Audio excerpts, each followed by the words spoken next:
Bab 732. Menentukan hidup dan mati. Di bagian selatan kota kuno suci ada sebuah gedung tinggi gedung sekitar ribuan meter, lebar ratusan meter. Di paling atas ada sebuah papan emas yang tertulis Paviliun Salju.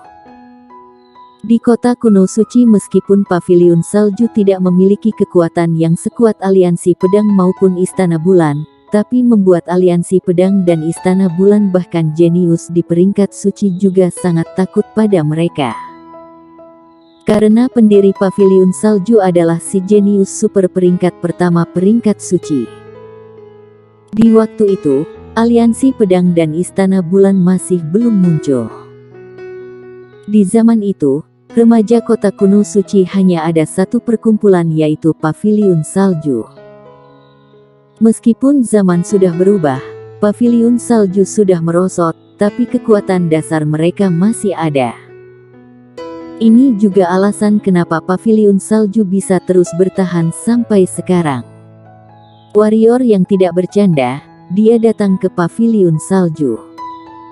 Saat datang ke kota kuno suci, dia tidak kepikiran ingin membuat keributan, tapi sayangnya masalah selalu datang melanda dirinya. Prinsip dia menjadi orang adalah orang lain menghormatinya, dia pasti akan menghormatinya juga. Tapi jika tidak sopan padanya, jangan berharap ia sopan padamu. Mendengar Master Alam Setengah Suci Paviliun Salju juga datang menekannya, membuat dia benar-benar mengamuk. Di belakang warrior yang adalah alinmu mereka dan para pendekar hitam yang datang melihat keramaian. Alinmu pun merasa khawatir, dia ada membujuk warrior yang tapi tidak berhasil. Dia sedikit menyesal, pernah mengatakan, jika ingin membunuh orang, boleh naik ke panggung hidup dan mati. Tentu saja, dia juga paham meskipun dia tidak mengatakan perkataan ini, masalah ini juga tidak mungkin berakhir begitu saja. Melihat papan nama Paviliun Salju, tatapan warrior yang pun menjadi tajam, sepasang tangan diayunkan meninju membuat papan nama Paviliun Salju ini hancur lebur. Hari ini, aku Mario yang datang untuk menantang di panggung hidup dan mati. Para pendekar hitam Paviliun Salju, semuanya boleh naik ke panggung bertarung hidup dan mati denganku. Suara warrior yang di bawah dukungan energi hitam, pun bergema ke seluruh tempat. Mario yang ini sudah gila ya. Dengan kekuatan satu orang menantang Paviliun Salju. Dia ini sudah percaya diri kelewatan kali ya. Kekuatan dia memang kuat, tapi ingin satu orang melawan satu Paviliun Salju, aku tidak akan percaya. Jangankan dia, bahkan beberapa si jenius di peringkat suci mungkin juga tidak akan berani. Terkecuali makhluk yang ada di urutan 3 ke atas. Hehe, tidak peduli bagaimana, Mario yang ini pasti akan bertarung mati-matian dengan Paviliun Salju. Jika Paviliun Salju bisa membunuh Mario yang, maka reputasi mereka akan kembali, jika tidak bisa, hehe, maka Paviliun Salju akan hancur. Ketua Paviliun Salju sangat misterius. Bahkan anggota utama Paviliun Salju juga tidak pernah berjumpa dengan ketua Paviliun. Apakah kali ini dia akan muncul? Cekak, benar-benar sangat menantikan. Lancang sekali. Terdengar suara teriakan dari dalam Paviliun Salju, lalu sebuah sosok bayangan pun terbang keluar diikuti para pendekar hitam juga terbang keluar. Seorang remaja berusia 20-an tahun yang memimpin mereka keluar, memegang sebuah tombak, ujung tombak sangat tajam. Remaja ini pun melihat sekilas warrior yang, lalu memandang Jack Gong dan alinmu yang ada di samping warrior yang, melihat mereka berdua, ekspresi remaja ini pun berubah. Jack Gong mengetahui sudah ada kesalahpahaman, dia langsung memberi penjelasan, Anton Sensu, hari ini aku hanya datang melihat keramaian, tidak ada maksud lain. Selesai berkata dia membawa orang aliansi pedang pergi ke samping. Mendengar perkataan ini, ekspresi remaja ini pun membaik, lalu memandang ke arah Alinmu. Di saat Alinmu ingin berbicara, warrior yang dulu berkata, "Tidak perlu melihat mereka, hari ini yang membuat keributan hanya aku seorang saja." Anton Sensu melihat ke arah warrior yang dan berkata, "Kamu adalah Mario yang membunuh anggota Paviliun Salju." Warrior yang mengangguk kepala dan berkata, "Iya, aku." Ekspresi Anton Sensu pun berubah menjadi kejam dan berkata, "Membunuh orang Paviliun Salju, kami belum pergi mencarimu, kamu sudah datang mencari kami. Bagus, kami juga tidak perlu repot-repot pergi mencarimu lagi." Warrior yang mendadak melihat ke arah Alinmu. Alinmu pun bimbang sejenak, lalu memberikan selembar kertas ke depan Anton Sensu dan berkata, "Silakan tanda tangan perjanjian hidup dan mati ini." Anton Sensu tidak ragu-ragu, langsung mengecap jari di kertas ini, lalu bergerak menyerang ke arah warrior yang amukan naga. Anton Sensu meraung, tombak di tangan langsung menusuk ke arah warrior yang di sekeliling tombak muncul seekor naga energi yang sepanjang 100 meter, tulang sebagai badan tombak, membuka lebar mulutnya menggigit ke arah warrior yang tidak bergerak. Saat naga raksasa ini muncul di depannya, dia baru meninju. Iya, tidak ada gerakan yang berlebihan, hanya langsung meninju. Bam! Kekuatan yang super kuat ini langsung membuat naga raksasa ini hancur. Di waktu bersamaan ujung tombak Anton Sensu sudah muncul di depan warrior yang, tetapi seketika ekspresi Anton Sensu pun berubah, karena warrior yang menggenggam erat ujung tombaknya. Lemah sekali. Selesai berkata, warrior yang memutar tangan kanannya, kekuatan yang kuat langsung mengalir membuat Anton Sensu terbang ke belakang. Tombak di tangan Anton Sensu pun jatuh ke tangan warrior yang krut.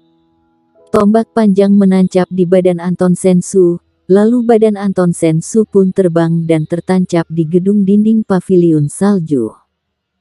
Anton Sensu tewas. Kondisi pun menjadi hening. Lagi-lagi dibunuh dalam satu serangan. Kekuatan Mario yang ini sebenarnya seberapa kuat?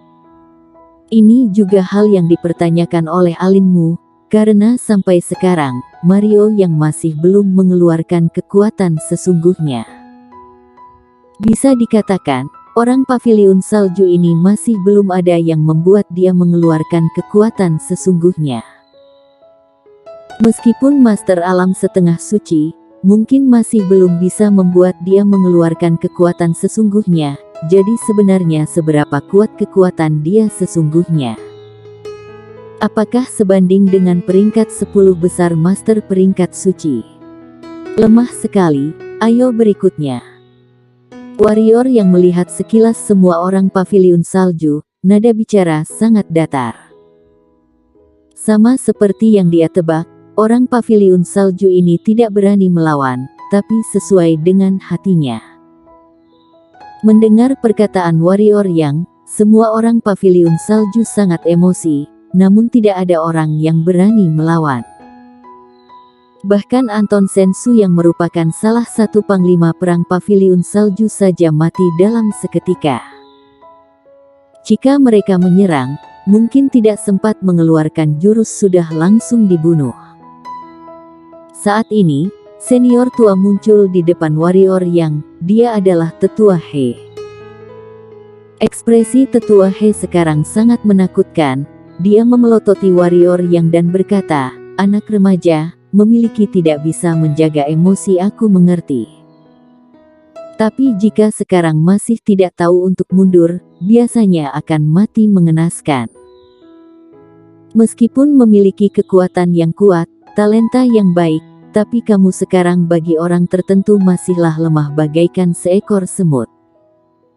Warrior yang tersenyum dan berkata, "Aku sudah mundur, tapi hasil yang didapat kamu juga melihatnya. Sekarang aku dari tatapan matamu bisa melihat, meskipun saat ini aku mundur, kamu juga tidak akan mengampuniku. Jika seperti ini, kenapa aku harus mundur? Betul tidak menurutmu? Kamu pasti akan mati. Aku sumpah, ujar Tetua He sambil memelototi Warrior Yang. Warrior Yang juga memelototi Tetua He dan berkata, mungkin aku akan mati, tapi tidak akan mati di tanganmu. Lalu, meskipun mati, sebelum mati aku juga akan membunuh orang yang lebih banyak untuk menemaniku. Bukannya kamu ingin melindungi paviliun salju? Hari ini aku akan di depanmu, membunuh satu persatu.